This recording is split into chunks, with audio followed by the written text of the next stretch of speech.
Hey guys, so we are excited to tell you about our ideas for Fairtrasa and how they can impact more farmers. The way that we're going to get into it mostly is increasing the impact for the Tier 1 team or Tier 1 farmers, because we feel like when we read the case, we looked at the data, we realized that Fairtrasa has not a lot of impact with Tier 1, and we feel like expanding that will create kind of a cascading effect that will increase Tier 2, Tier 3, and eventually a lot more profit for Fairtrasa. So our ideas for doing this is by, first of all, creating a marketing group to pitch the idea to different communities.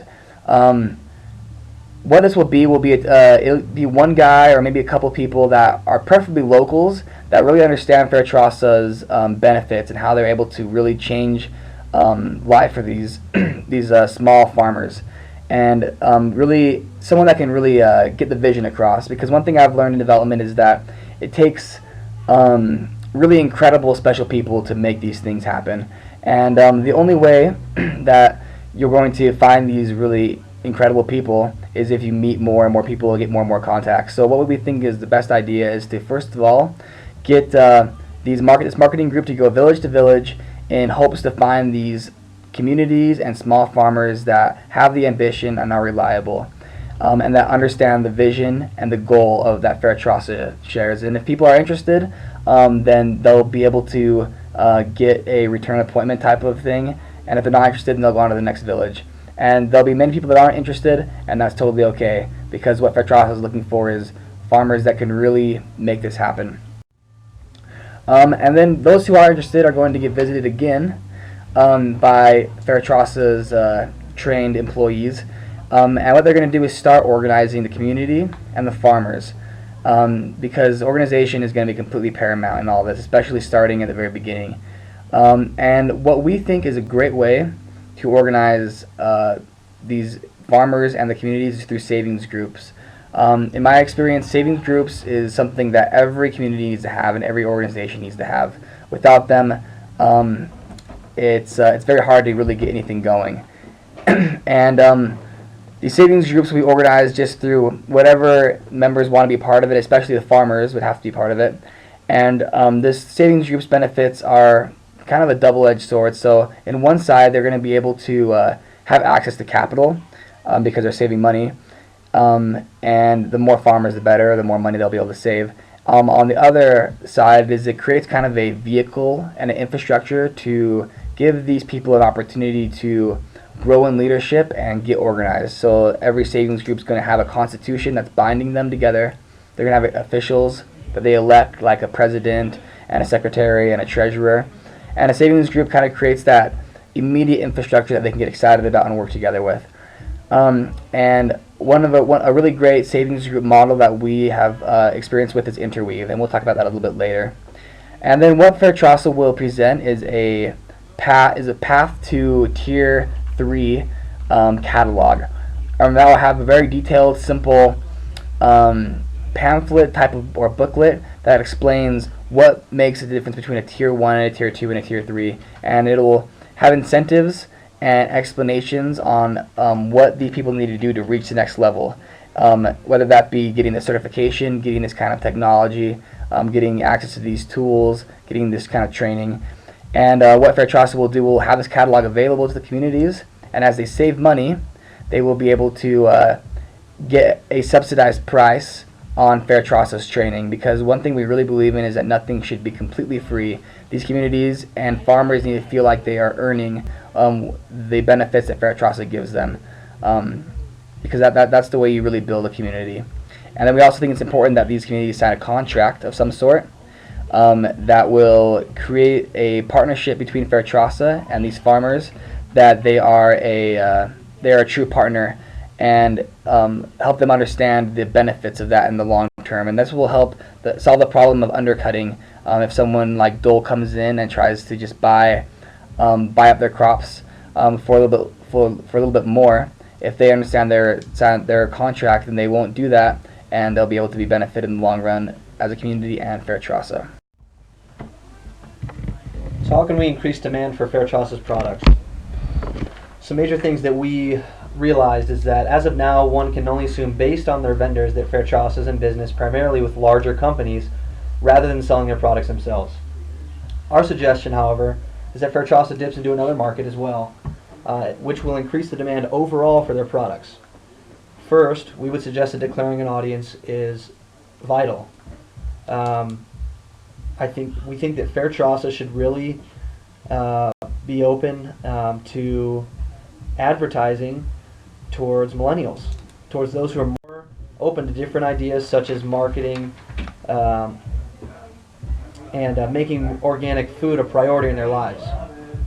Thus, Fairtrasa needs a stronger social media presence. The way to reach people of all ages, but specifically millennials and those who are going to be customers for the next 50 years, is through social media. Through our research, we realized that another huge vendor and the world's leader in whole foods and organic foods is Whole Foods.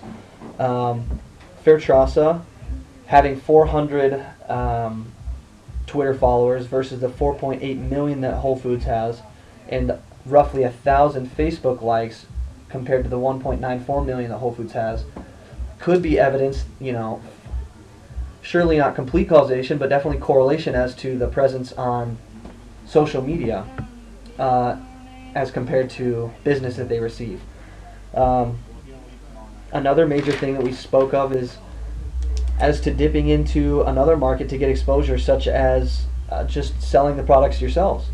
Why not go to music festivals that are occurring all the time throughout Europe, in Belgium, in Germany, in the Netherlands, in markets that are throughout Europe, mall stands, and countless other events that attract thousands of people from around the world. For example, why not offer a free mango on hot days at those festivals to those who will follow you on Instagram and Twitter and like your Facebook page? Make smoothies with that organic fruit at events and make money, as well as get your name out to those who will be customers for the next 50 years and truly embrace new products. So now we're going to talk about how Fairtrasa can increase financial aid.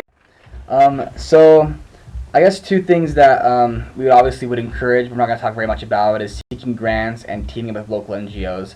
Those are great opportunities to get access to other money and also help, especially on the local NGO level. But one thing that we are really excited about is impact investors, first of all.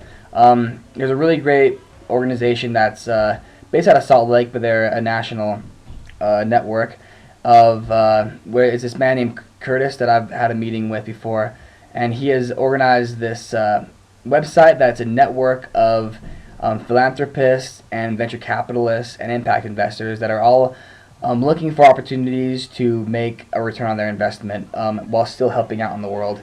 And this guy is really excited about any kind of organization that is for profit that is still making a difference. And how it would work is if Fairtrasa would create a kind of a profile on their website, and then he would begin finding investors who are looking that are a good match.